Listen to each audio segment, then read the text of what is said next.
আজকে করাবো 11 নম্বর school Dhupguri high school. প্রথমে আছে সিনটার মানেটা সবাই জানে। এখানে এটা দ্রোণাচার্য পাণ্ডব কৌরবনী যেটা দিয়েছে সেটা। এখান থেকে টিক থেকে আসল answer. Tick the correct answer from the given alternatives. আমি নিচে অ্যান্সার দাগ দিয়েছি। A, Dronacharya was a great warrior. Warrior তাহলে দাগ দিতে হবে। B, Duryodhana and Bhima favour the mace. Duryodhana এবং ভীম গদাটাকে পছন্দ করতেন। B, write T for true, A for false. A, only the Pandavas learned the skills of using weapons. বলছে শুধুমাত্র পাণ্ডব যারা ছিল তারাই ওই অস্ত্র শিক্ষা নিত। এটা ফলস, কারণ পাণ্ডব করেও সবাই শিখত। বি, নকুল অ্যান্ড সহদেব আর most comfortable with swords. Nakul Sahadev দুজনেই তলোয়ার নিয়ে কমফর্টেবল ছিলেন, এটা ঠিক। Arjuna was fascinated by bows and arrows. Arjun আকৃষ্ট হয়েছিলেন তীর ধনুকে, এটা সঠিক। সিটা করব। It was comfortable with spare.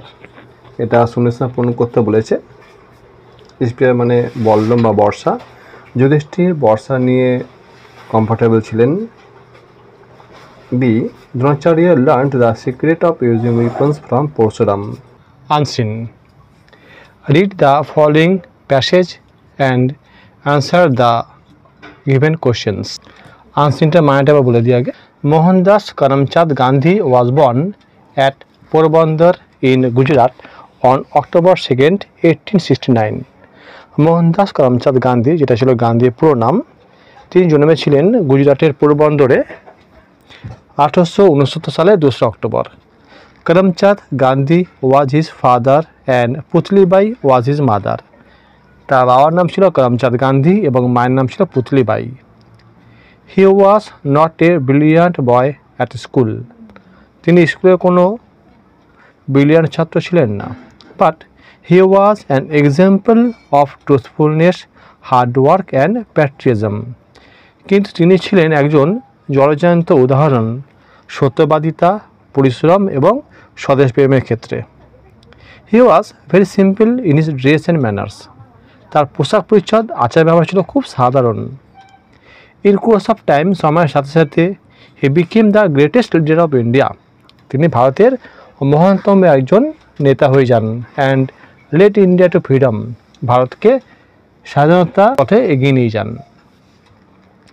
Poet Tagore liked to call him Mahatma. কবি রবীন্দ্রনাথ ঠাকুর তাকে মহাত্মা নাম দিয়েছিলেন। Netaji gave him the great name father of nation. Netaji Subhashchandra Bose তার নাম দিয়েছিলেন ফাদার অফ নেশন, মানে জাতির জনক। হচ্ছে tick the correct answer. Gandhiji was an example of hard work. B, Gandhiji was called Mahatma by Tagore. C, Gandhiji was very simple in his dress and manners. এগুলো আমরা প্রশ্ন মধ্যে দেখতে পেয়েছি। ট্রু ফলস বলছে Mahatma Gandhi was born in 1869। True, Gandhiji was a brilliant boy at school. এটা F, কেন তিনি ব্রিলিয়ান্ট ছিলেন না, সাধারণ ছিলেন। সে question answer. Who was Karamchand Gandhi? Karamchand Gandhi was father of Mahatma Gandhi. Where is Porbandar? Porbandar is in Gujarat. এবার আছে grammar and vocabulary. Fill in the blanks with appropriate article and preposition. Mr. Sen is an angry man. I get up at 6 AM, মানে টাইমের আগে at বসে। He has seen an owl. আউল হচ্ছে যেহেতু vowel দিয়ে শুরু, ওই জন্য এর আগে একটা অ্যান বসেছে। এবার চারেরগুলো আসছি। আন্ডারলাইন দ্য অ্যাডজেক্টিভস, যেগুলো বিশেষণ তার তলায় দাগ দিতে হবে। এরটা আই লাইক কোল্ড ওয়েদার। ওয়েদারটা কেমন না কোল্ড, কোল্ডটা হচ্ছে বিশেষণ।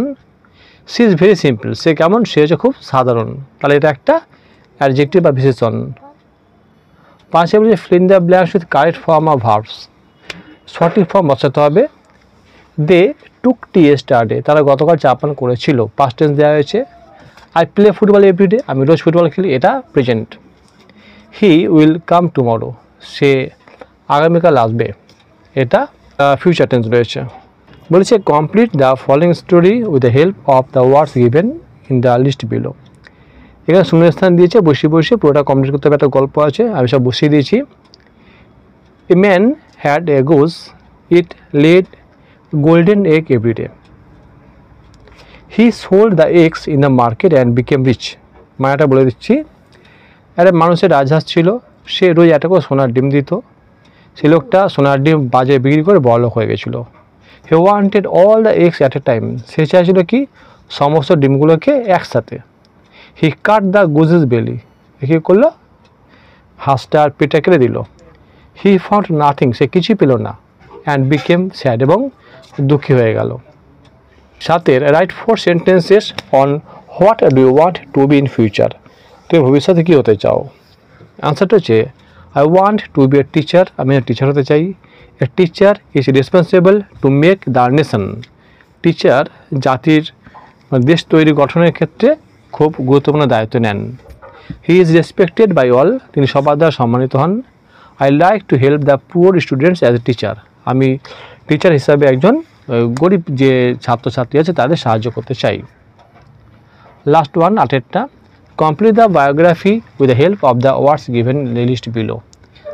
বিবেকানন্দের সম্বন্ধে দিয়েছে বায়োগ্রাফিটা। Swami Vivekananda was born in Calcutta. তিনি জন্মেছিলেন কলকাতায়। ফার্স্ট শূন্যস্থান he was a very brilliant student. এটা বলছে brilliant. Studied at Scottish Church. Scottish Church নিয়ে পড়াশোনা করেছিলেন। He came in contact with Ramakrishna. তিনি রামকৃষ্ণের কন্ট্যাক্টে এসেছিলেন। He felt for the Indians. তিনি ভারতীয়দের কথা ভাবতেন। এটা গেল আমাদের 11 নম্বর স্কুল কমপ্লিট। পরের ভিডিও আমরা 12 নম্বর স্কুলটা কমপ্লিট করব।